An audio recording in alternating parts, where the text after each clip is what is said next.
퇴직 이후에 만족스러운 삶, 안정적인 삶을 살기 위해서 필요한, 제가 인터뷰를 해보니까요, 필요한 여러 가지가 있더라고요. 심리학자들이 연구도 있었고요. 여러 학문들, 여러 전공들에서 연구가 있었는데 그걸 쭉 모아보니까 가장 공통적인 6가지가 있었습니다. 첫 번째 가장 기본은 신체적 자본이에요. 건강함이죠. 아까 말씀드렸던 것처럼 내가 신체적인 건강함이 없으면 새로운 시도는 하기 어렵습니다. 내 몸이 아프고 힘들고 귀찮은데 무슨 새로운 일을 하겠어요? 첫 번째는 신체적 건강함, 신체적 자본입니다. 그러기 위해서는요, 신체적 자본은 그런데 어느 날 하루아침에 생기지 않습니다. 모든 자본이 그렇지만 신체적 자본은 어느 날 하루아침에 생기지 않아요. 그래도 다행스러운 건 최근에 20대, 30대 분들도 정말 열심히 건강관리를 하시더라고요. 운동도 하시고. 네. 그때부터 시작하는 게 필요합니다. 50대에 내가 새로운 운동을 시작해서 어느 정도 수준까지 올라간다? 쉽지 않습니다. 제가 한 코로나 직전에 수영을 배우기 시작했는데요. 그때 함께 저랑 같이 시작했던 50대 아저씨들 중에 지금 남아있는 사람이 단 한 분도 계시지 않아요. 그런 이유는요, 수영이 쉽지 않잖아요. 저도 발차기에서 25m를 못 갔습니다. 당연히 못 가죠. 그 힘든 걸 어떻게 갈 수 있어요?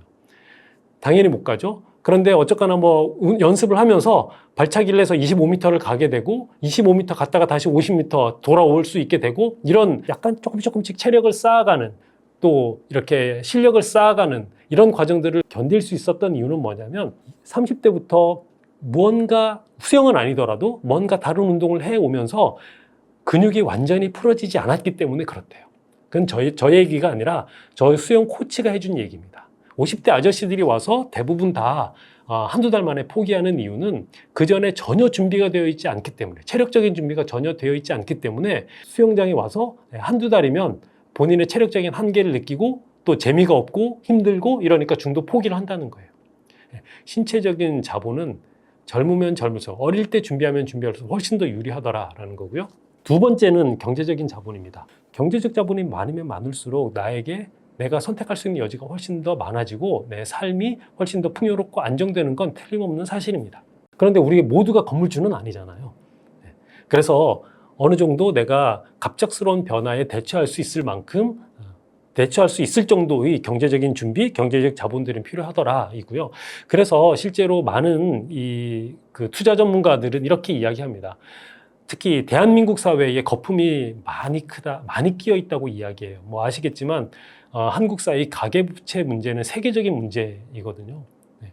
너무 많은 대출을 일으키고 그 대출을 통해서 과소비를 하고 뭐 소위 뭐 요즘에 뭐 카푸어족 뭐 이런 얘기들도 엄청 많잖아요.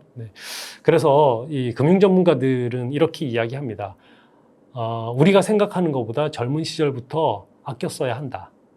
우리 수명이 길어졌기 때문에 아껴 쓰고 저축해야 한다라고 이야기하고요. 두 번째는요, 우리가 기대하는 것보다 훨씬 더 오래도록 일을 해야 한답니다.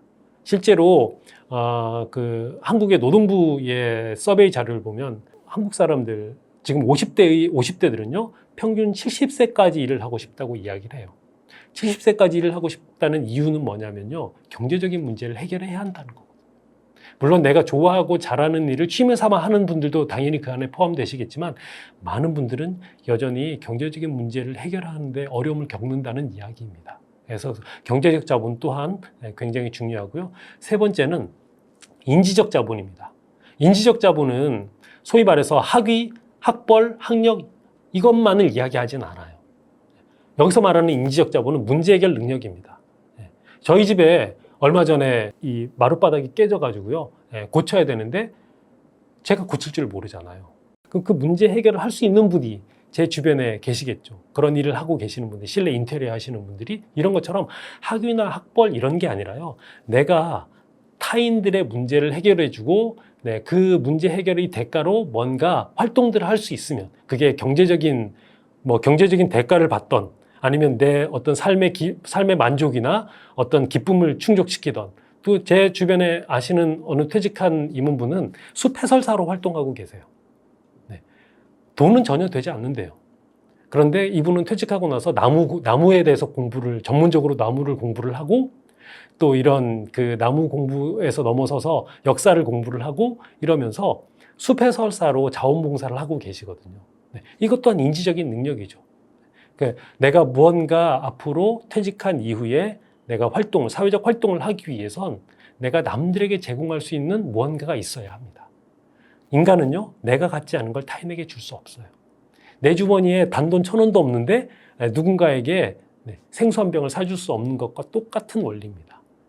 인지 능력도 내가 갖지 않으면 타인에게 주거나 타인과 나눌 수 없다라는 사실이고요. 그 다음에 인지 능력이 많으면 많을수록 문제 해결 능력이 커지고 그러면 사회적인 활동을 할 수 있는 가능성이 커지니까 나에게도 도움이 되고 타인에게도 도움이 되는 거죠. 그 다음에 네 번째는요, 사회적 자본입니다. 사회적 자본은 소위 말해서 관계의 자본이라고 이야기할 수 있습니다.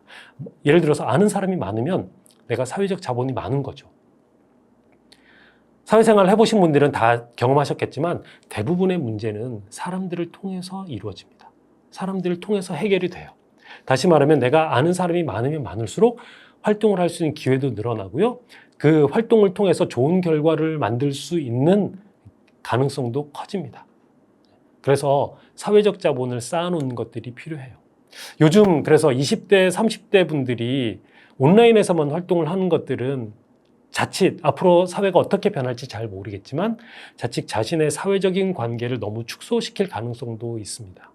그래서 동아리 활동이 되던 아니면 친구 활동이 되던 아니면 직장 내 활동이 되던 다양한 사람들과의 관계를 특히 젊은 시절엔 다양한 사회적 관계를 많이 만들어 놓는 것이 좋고요. 나이가 들면 들수록 그 안에서 핵심적인 사람들로 좁혀지게 됩니다. 자연스럽게. 마지막으로 이 모든 것들을 통틀어서 이 모든 것들을 관통하는 하나의 자본이 있는데 그게 정체성 자본입니다. 아까 인생 스토리 말씀드렸던 것처럼요. 내 삶의 이야기들을 정리해 보고요. 그 내 삶의 이야기 안에서 나라는 사람이 어떤 사람인지에 대해서 정리를 해 놓는 것들이 필요하세요. 왜냐하면 중년기 이후에 대부분 청년기의 삶은 이미 만들어져 있는 여러 선택지 안에서 내가 무언가를 선택하는 겁니다. 이 기성세대들이 만들어 온, 예를 들어서 내가 대학을 갈지 말지 이건 기성세대들이 만들어 놓은 교육체제 안에서 내가 뭔가를 선택하는 거죠. A 대학을 갈지 B 대학을 갈지 기성세대가 만들어 놓은 소위 말해서 여러 대학과 대학 사이의 서열과 여러 전공들과 그 안에서 내가 무언가를 선택하는 거죠. 내가 만드는 것이 아니라 선택해 가는 겁니다.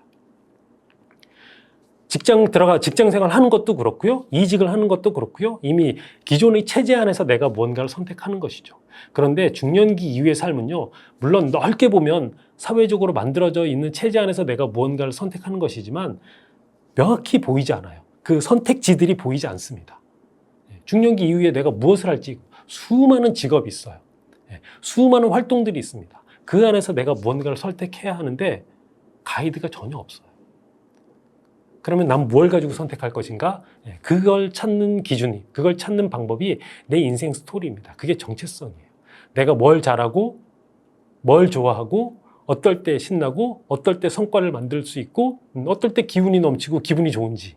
반대로 내가 뭘 싫어하고, 뭘 못하고, 어떨 때 괴롭고 힘들고, 뭘 하기 싫은지 이런 것들을 내가 구분해낼 수 있어야지.